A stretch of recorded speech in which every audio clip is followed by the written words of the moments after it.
Recording more breaches to Annan's plan, armed terrorist groups continue their operations.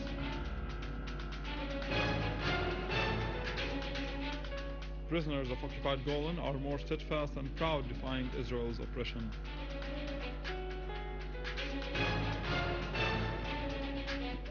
And demonstrations continue in Bahrain, protesting authorities' repressive measures.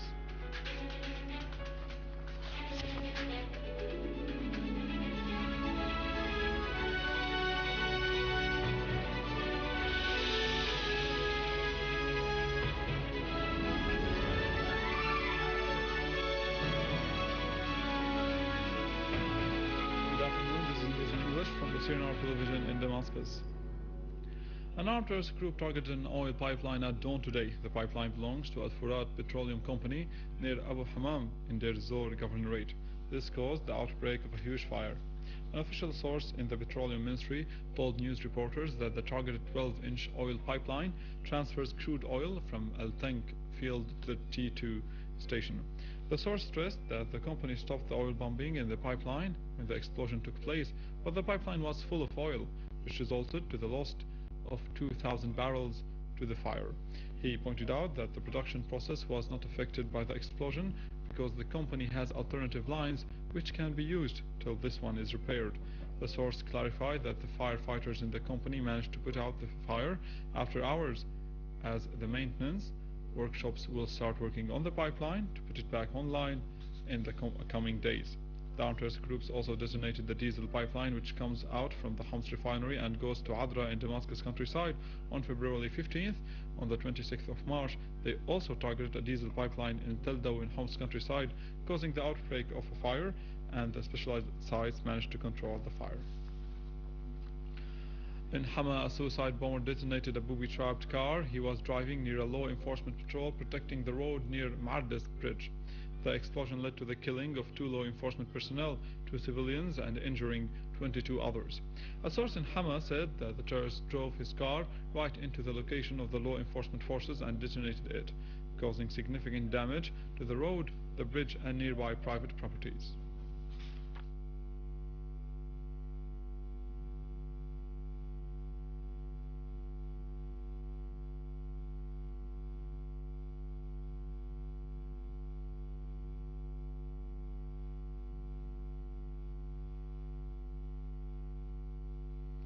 In Aleppo, the citizen Mustafa Riyad al-Zain was martyred and 4 others were injured in a blast of an explosive device planted by an armed terrorist group in Al-Halwaniya roundabout in Al-Bab Road in Aleppo. I sent my son to throw the waste bag away. He found 2 young men doing the same thing. A few seconds later, a bomb exploded, causing the death of a young man and the wounding of 3 others.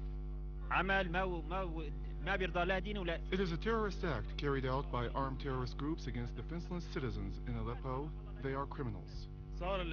While people were heading to the mosque to perform Friday prayers, the explosion took place. A number of wounded came to the hospital, including a young man who was injured in his upper lip and tongue. He was treated and now he is in a good condition.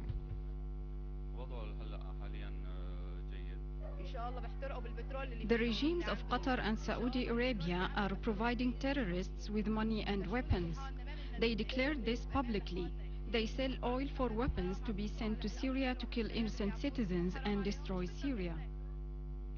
About 30 wanted individuals who were not involved in criminal acts against Syrian people were released. Meanwhile, about 248 wanted people turned themselves in and surrendered their weapons to authorities in Hama. The authorities released them after verifying that they were not involved in any criminal acts against Syrian people. Earlier, 203 citizens turned themselves in to authorities also in Hama.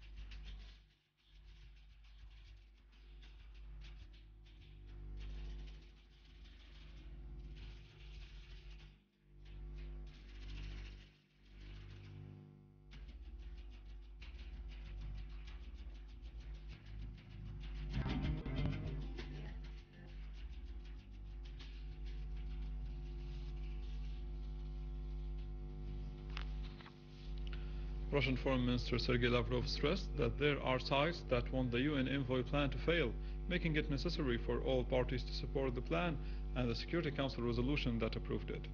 In a joint press conference with the Italian Foreign Minister Giulio Terzi in Moscow, Lavrov pointed out that the major responsibility of preserving security lies on the Syrian authorities. He added that the Libyan model must be avoided and we must exert efforts to make the Syrian model completely different by supporting Annan's plan to put an end for violence, deliver humanitarian aid, preserve political rights and encourage all sides in Syria to start dialogue to reach a solution for the crisis. For his part, the Italian Foreign Minister underlined that the solution in Syria must be reached through an effective participation from all Syrians with the support of the international community. He added that all signals coming from the Syrian community should be observed to settle the issue and find a common language. Terzi claimed that the Syrian government uses excessive force and called all parties to reach political settlement.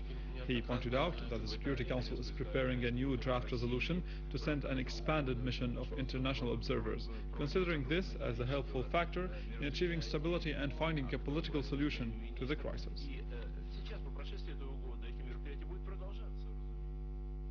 In a related context, the Russian Foreign Ministry said that the UN Security Council discussed the UN Secretary General's Ban Ki-moon's report on deploying a UN observers mission in Syria.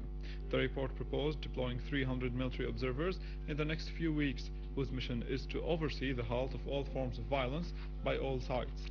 In a statement, the Russian Foreign Ministry said that objectivity and impartiality should be the guiding principle of the observers' work.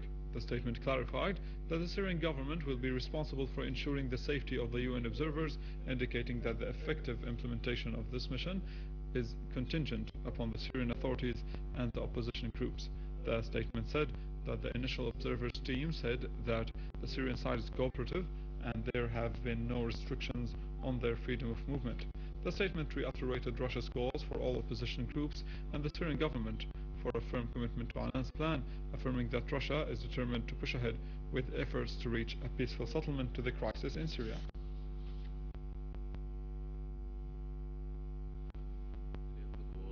China announced it would send monitors to join the UN observers mission in Syria. Chinese Foreign Ministry spokesman Liu Weimin said in a press conference that the UN team currently working in Syria would decide the bulk of the observers mission. He added that China believes that the UN envoy to Syria, Kofi Annan, would refer relevant proposals to the UN Security Council.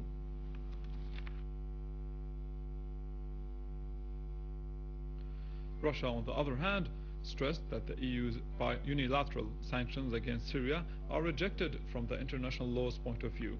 Commenting on the French Foreign Ministry statement that says the EU will adopt new sanctions against Syria, the official Russian spokesperson Alexander Lukashevich issued a statement which says, "Our stand regarding sanctions is well known, as we refuse them from an international law point of view," adding that implementing international sanctions is from the International Security Council's power. Lukashevich pointed out that till now all sanctions did not do any good. On the contrary, the situation may get worse and unpredictable. The Indian media delegation visited various sites in Al Suwaida Governorate. The Indian delegation that comprises cultural and media figures in addition to former diplomats visited a number of archaeological sites in the city of Shahba and Qanawat at Al Suwaida Governorate to express confidence in the ability of the Syrian people to overcome the current crisis. Oh, it is great to be here in Syria. It is the cradle of civilization. The Middle East, which we call in India, we call it West Asia. It is one of the most significant areas in the world, which has tremendous history, a tremendous historical background. Syria is such an old civilization. It goes back thousands of years. We have just been to the ruins of the Roman Empire here. It's absolutely outstanding. And I think that in future, Syria will be able to maintain the glorious tradition of history that this country has had for thousands of years. It's a beautiful day here, and I don't think I'm going to forget it in a hurry. It happened to be my birthday, and I think everybody was just so kind and so hospitable by getting a cake and by singing that I didn't miss India at all today. It was an excellent afternoon, and I really have to thank everyone in the Ministry of Tourism of Syria for making this such a lovely day. The delegation stressed the strong friendly ties between the Syrian and Indian peoples, pointing out that the people of India is keen to preserve stability in Syria and refuses all violent acts. The delegation also denounced the American role in providing opposition with weapons and underlined its rejection of foreign intervention in Syria's internal affairs. The delegation added that reaching a solution for the Syrian crisis can be achieved through dialogue and not violence. It is to be mentioned that the Indian delegation is scheduled to visit many sites in Damascus. The Committee for Supporting Syrian Prisoners in the Israeli Jails stressed that the path of struggle in the Israeli prisons will continue, and the Syrian prisoners will remain steadfast and proud regardless of the occupation forces' tyranny. A statement issued by the Committee on the Syrian Prisoners' Day affirmed that the Golan prisoners and detainees have been steadfast for tens of years in the Zionist jails to draw the path of victory and give our nation the future we seek. The statement called on all international human rights and humanitarian organizations to work for the release of all prisoners from the occupied Syrian Golan and occupied Palestine from Israeli jails. Many areas in Bahrain witnessed demonstrations last night denouncing the repressive practices that the authorities are taking against the demonstrators. The Agence France Presse reported that according to Bahraini sources, the villages of Karzkan, Al-Malikiya, Tamstan and Sadad, which are about 4 kilometers away from the Bahrain International Racetrack, where the Formula One race is to be held, witnessed fierce confrontations with the Bahraini security forces who used tear gas and concussion bombs to disperse the demonstrators. On their part, the protesters burned wheels in the streets adjacent to their villages as they repeated slogans condemning the regime, demanding the release of the legal activist Abdelhadi Al-Khoja, who is still on a hunger strike, protesting his detention. The demonstration also included female participation. The coalition of February 14th, which includes groups of the Bahraini opposition, called for a 3-day demonstration in conjunction with the Formula One race, which is going to start tomorrow. The first forms of protest started yesterday on Al-Abbadiyya Boulevard, which is located 4 kilometers west of Al-Manama. Thousands of protesters participated in the demonstrations as the security forces tried to disperse them by force. And this brings us to the end of our bulletin for today. For more news, log on to our website in English, www